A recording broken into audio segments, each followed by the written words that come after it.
যে মিয়া মানে হৈছে ডকাইত, মিয়া মানে হৈছে চোৰ, মিয়া মানে হৈছে ৰেপিষ্ট, বলাৎকাৰী, ড্ৰাগছ বেপাৰী।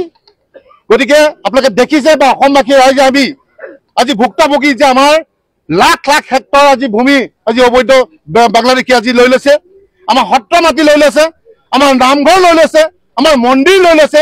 গতিকে আমি এটা কথা ক'ব বিচাৰিছোঁ প্ৰধানমন্ত্ৰীজীক আৰু আমাৰ মুখ্যমন্ত্ৰীক যে আপুনি থমকি নৰ'ব, আপোনাৰ লগত আমি আছোঁ। আপুনি বাংলাদেশীক খেদা যি পন্থা হাতত লৈছে, যেনেকৈ আগুৱাই গৈছে, আমি আগতেও কৈছো, এতিয়া কৈছো, ভাল কামত সদায় অসমীয়া যুৱ মঞ্চ মুখ্যমন্ত্ৰীৰ লগত থাকিব, অসম চৰকাৰৰ লগত থাকিব, ভাৰত চৰকাৰৰ লগত থাকিব। আৰু বেয়া কামত আমি কোনোদিন কোনো চৰকাৰৰ লগত নাই, তাত আমি হৈ পৰো জমকাল। গতিকে আমি এটা কথা আমি আপোনালোকৰ যোগেদি ক'ব বিচাৰিছো মুখ্যমন্ত্ৰী ডাঙৰীয়াক যে আপুনি অবৈধ যি বাংলাদেশে খেদা যি হাতত পন্থা লৈছিলে ধাৰাবাহিকভাৱে আমি চলাই যাওক। কাৰণ আজি মুখ্যমন্ত্ৰী ডাঙৰীয়াই ভৱিষ্যতৰ কথা চিন্তা কৰি, অসমৰ জনগণৰ কথা চিন্তা কৰি যিভাগে আজি তেখেতে আগুৱাই গৈছে, আমি এটাই কথা ক'ব বিচাৰিছো যে মুখ্যমন্ত্ৰী ডাঙৰীয়া, উই আৰ উইথ ইউ, আৰু আমি আপোনাৰ লগত আছো।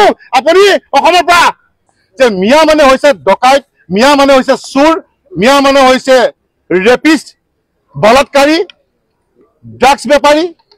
গতিকে আপোনালোকে দেখিছে বা অসমবাসী ৰাইজে আমি আজি ভুক্তভোগী যে আমাৰ লাখ লাখ হেক্টৰ আজি ভূমি আজি অবৈধ বাংলাদেশী আজি লৈ লৈছে, আমাৰ সত্ৰ মাটি লৈ লৈছে, আমাৰ নামঘৰ লৈ লৈছে, আমাৰ মন্দিৰ লৈ লৈছে। গতিকে আমি এটা কথা ক'ব বিচাৰিছোঁ প্ৰধানমন্ত্ৰীজীক আৰু আমাৰ মুখ্যমন্ত্ৰীক যে আপুনি থমকি নৰ'ব, আপোনাৰ লগত আমি আছোঁ।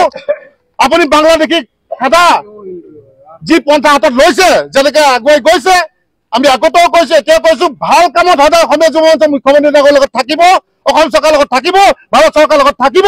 আৰু বেয়া কামত আমি কোনোদিন কোনো চৰকাৰৰ লগত নাই, তাত আমি হৈ পৰো জমকাল।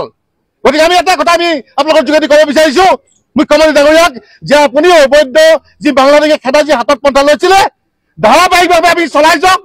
কাৰণ আজি মুখ্যমন্ত্ৰী ডাঙৰীয়াই ভৱিষ্যতৰ কথা চিন্তা কৰি, অসমৰ জনগণৰ কথা চিন্তা কৰি যিভাগে আজি তেখেতে আগুৱাই গৈছে, আমি এটাই কথা ক'ব বিচাৰিছো যে মুখ্যমন্ত্ৰী ডাঙৰীয়া, উই আৰ উইথ ইউ, আৰু আমি আপোনাৰ লগত আছো।